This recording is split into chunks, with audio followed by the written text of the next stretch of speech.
viene encontrando en muchas ciudades, en muchos pueblos, en muchos municipios, secretarías o direcciones de derechos humanos que van siendo creadas para precisamente levantar una de las banderas que más nos enorgullece a los argentinos y a las argentinas, que es la defensa completa de lo que ha sido, es y será la Declaración Universal de los Derechos Humanos, que no es un invento argentino, que es un invento mundial y que nació de la barbarie, que nació del Holocausto, que nació de la Segunda Guerra Mundial, cuando todos los países del mundo se juntaron para decir: no puede ser que el horror haya llevado a la humanidad a lo que lo llevó, y sacaron la Declaración de los Derechos Humanos. Y esa Declaración de los Derechos Humanos, que no quiere decir el juicio y castigo a los militares de la Argentina, sino que contiene toda esa maravilla de derechos que la humanidad fue conquistando día a día, paso a paso, año tras año, y que hoy seguimos viendo como en muchos países del mundo hay quienes no han entendido que violar los derechos humanos es un crimen de lesa humanidad que nos afecta a todos, y que la lucha por el nunca más, para que nunca más ocurra, no es solamente el nunca más argentino ni el nunca más latinoamericano, sino el nunca más mundial. Cuando podamos decir: vivimos en un mundo donde no se mata al otro por intolerancia racial, política, religiosa, y que sabemos ejercer esa maravillosa conquista que la Revolución Francesa intentó, que es que todos, de una vez por todas, seamos iguales. En ese marco, agradezco a los compañeros que desde aquí, desde este rincón de la Argentina, que nos sigue dando alegrías, nos puso siempre muy bien que Corrientes tuviera en la ciudad capital sus 2 juicios por violaciones a los derechos humanos y por delitos de lesa humanidad, y que Goya tuviera su juicio, y todo lo que han peleado aquí y tienen que pelear todavía para superar las dificultades de la propia justicia, de la lentitud, de las maniobras de los abogados de los genocidas y tantas otras historias para lograr lo que queremos, creo todos, ¿no? Que es el juicio y castigo a los responsables, el hallazgo de todos los restos, si es posible, de los compañeros y compañeras que cayeron en su lucha, y por sobre todas las cosas que nunca más se extienda a toda la sociedad, porque no solo hay que construir un nunca más de justicia, tenemos muchos nunca más para construir. Tenemos que construir el nunca más periodístico, del que hablamos, para que no ocurra esta barbarie del periodismo también. Tenemos un nunca más cultural, tenemos un nunca más de la justicia, tenemos un nunca más económico. Cada una de esas áreas tenemos un nunca más en la educación. Todo eso lo tenemos que ir construyendo entre todos. Por eso uno siempre quiere hablar de los juicios, seguro, porque los juicios son nuestro orgullo, pero queremos que todos, sobre todo los más jóvenes, comprendan que hay un nunca más muy fuerte para construir en la Argentina, y lo tenemos que ir ladrillo por ladrillo armándolo. También hay que hacer un nunca más deportivo, para que muchas de las cosas que el deporte hizo, tanto a nivel profesional, a nivel amateur, a nivel dirigencia, no ocurran. Lamentablemente vivimos en una Argentina donde la barbarie en la cancha se ha naturalizado. Y voy a hablar de muertos y de enfrentamientos y de cuchillazos. Ya es tan natural en la Argentina que lamentablemente nos hemos acostumbrado a que, por ejemplo, no haya público visitante. Y eso está mal. Está mal, será una medida transitoria, tenemos que sí, pero no puede ser que la Argentina, del amor al fútbol y del amor al deporte, tenga que naturalizar que no entramos a la cancha por culpa de estos sectores realmente fascistas que no son capaces de comprender que las tribunas no son de ellos, sino que son de los pueblos, y que no van a ser ellos los que no ganen la pelea a cuchillazos y a balazos para que no entren los que quieren la alegría de la fiesta del fútbol, entre otras cosas. Pero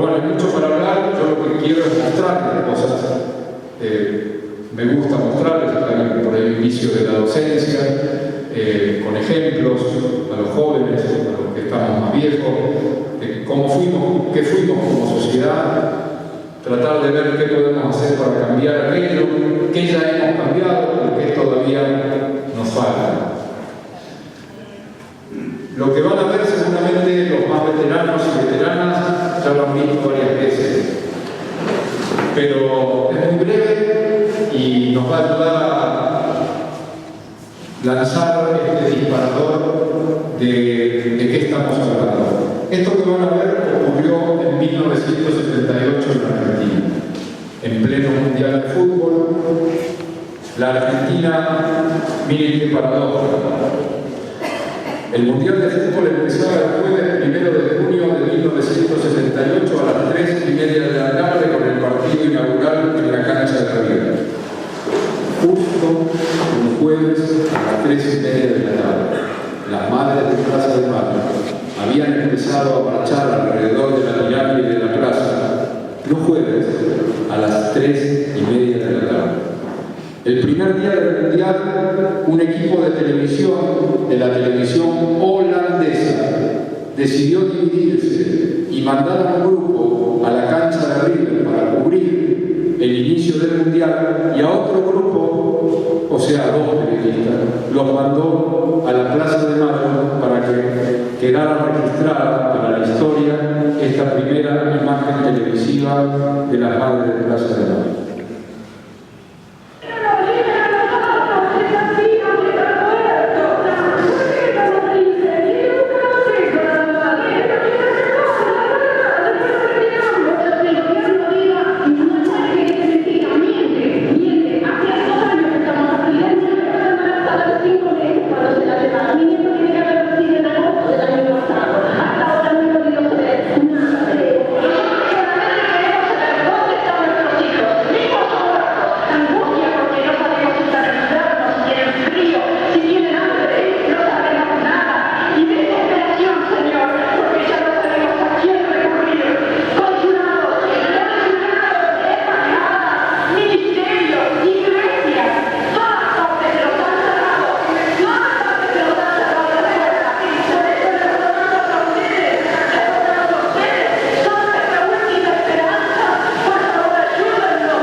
Este grito desgarrador de una madre de La Plata creo que es la mejor lección de periodismo que ha ocurrido en Argentina y también nos sirve como lección de periodismo universal. Una madre de Plaza de Mayo que no es más que alguien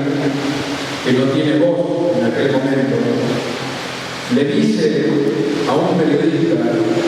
ayúdenos, ustedes, los periodistas, son nuestra última esperanza.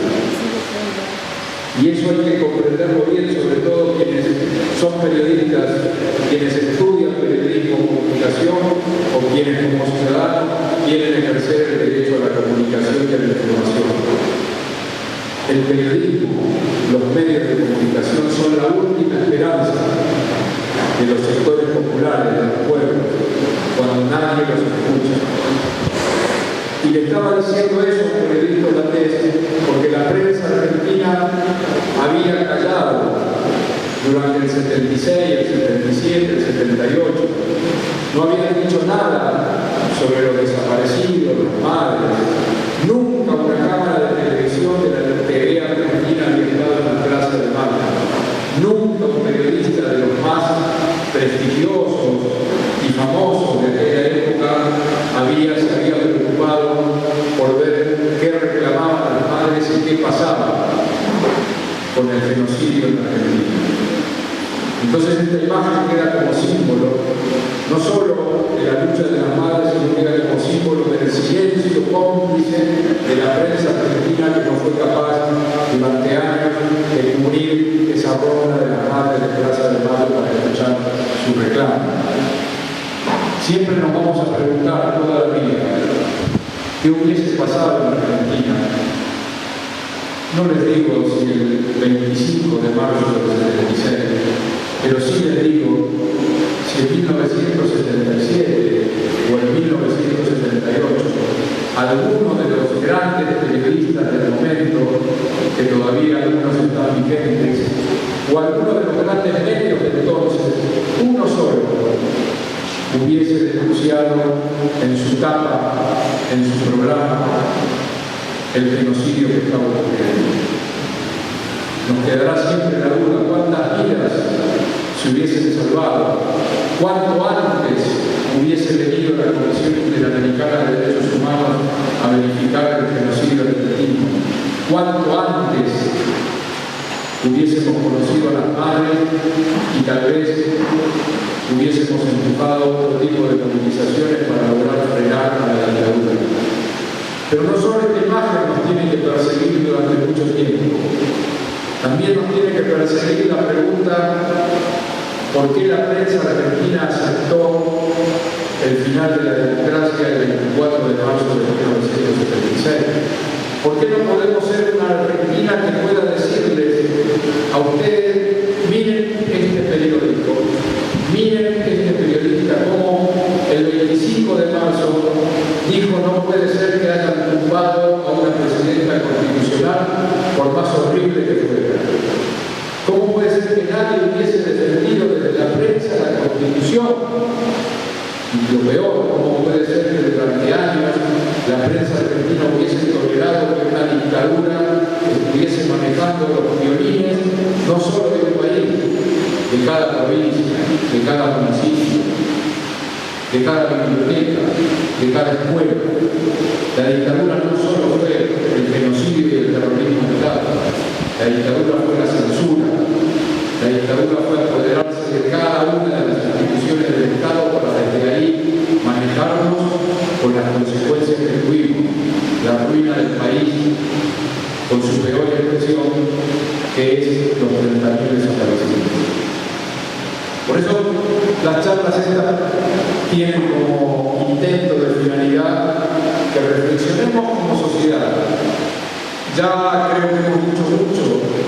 de los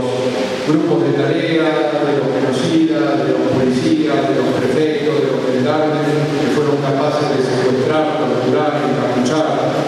atar a las mujeres a camas de metal para aplicarles picanas por todas partes del cuerpo, y lo que es peor, tener 2 sellos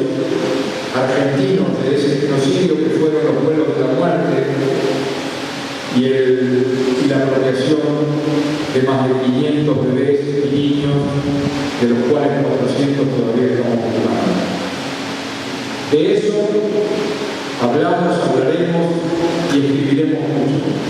Pero no olvidemos que la dictadura fue mucho más que eso. Que la dictadura copó a una sociedad, y lo que vamos a ver ahora a continuación es parte también de la reflexión que tenemos que hacer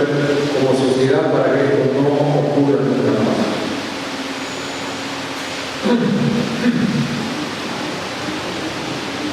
Hubo una periodista hace poquitos minutos que me preguntó por el tema del Mundial 78.